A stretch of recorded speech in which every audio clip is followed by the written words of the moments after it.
выйдите из дома.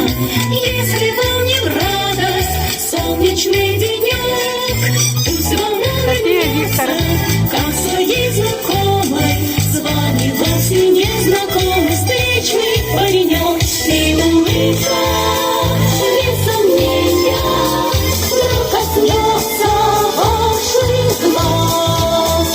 И хорошее настроение не покинет больше вас. Если вас любимый друг поссорил случай, часто тот, кто любит, ссорится зазря.